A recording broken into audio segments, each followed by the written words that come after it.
Congratulations everybody, it's the end of the year, and you know what that means. Decorations, fruitcakes, and biblically accurate monstrosities. Such as, for example, a swarm of angry demon locusts that emerge from a bottomless pit sporting the heads of men and the bodies of war steeds.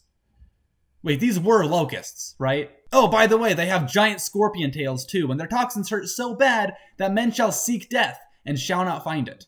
You know, that's actually my favorite part of the holiday season. Nothing brings the family together quite like a sadistic swarm of horse bugs. Moving on though, I could very easily talk about the Behemoth and Leviathan like every other source on the internet, but those guys are lame, and I would much rather talk about the 200 Million Horsemen, an army of fallen angels riding a group of fire-breathing lion horse dragons. These guys are often overshadowed by the Four Horsemen of the Apocalypse, but all I'm saying is that despite having metal as hell names, it was actually the lion guys that killed 33% of the population while our old buddy Death was nowhere to be seen. You remember like 30 seconds ago when I said the lions spit fire? Well, they also spit brimstone, like an overheated pitching machine, apparently. So just in case the fire doesn't do you in, the concussion probably will. And if you're still hung up on me calling the Behemoth and Leviathan lame, then don't worry, they're fine. But they're just a sea dragon and a mountain-sized strongman. And if that's all they are, I'd rather talk about the first beast, again from Revelations. A giant mountain-sized dragon with 7 heads and 10 horns, each adorned with a single crown.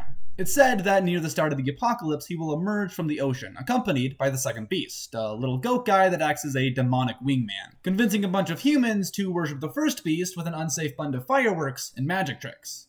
Sounds like a fun time. He's usually depicted as a terrifying goat demon, but the only physical description most translations of the Bible give him are lamb horns, which don't exactly paint the most intimidating picture. He's also given the voice of a dragon, but dragons aren't real, so for all we know, they sound really lame, like a chicken with asthma or something. While Revelations is by far the most well-known for its depiction of spooky demons, it's far from the only book that does so.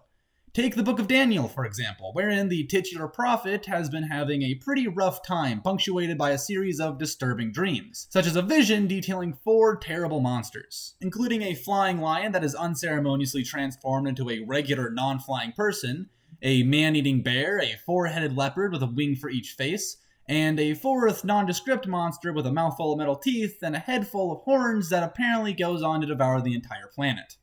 I wonder who would win in a fistfight. Anyway, it's generally believed that these monsters are supposed to represent the 4 powerful nations of the time, and I gotta say, I feel pretty bad for the one that started as an eagle-winged lion and ended up as just some guy. In all seriousness though, here are the nations in question.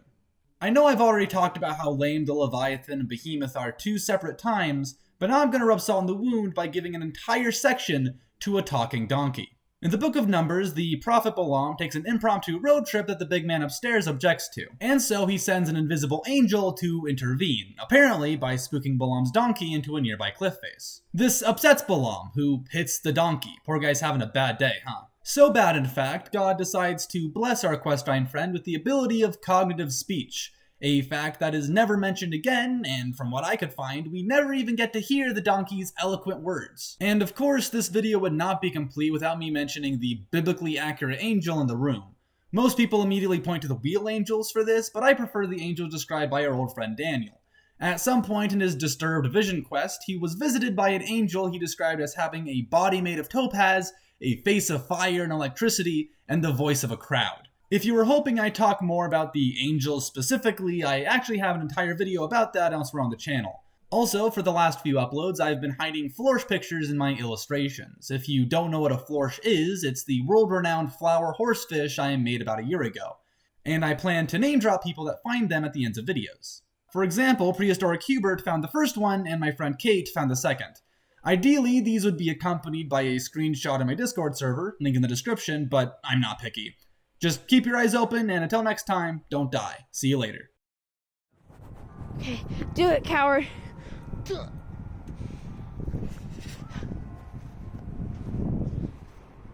How you doing, Cree? Pretty good. Now you're wilder than you already were.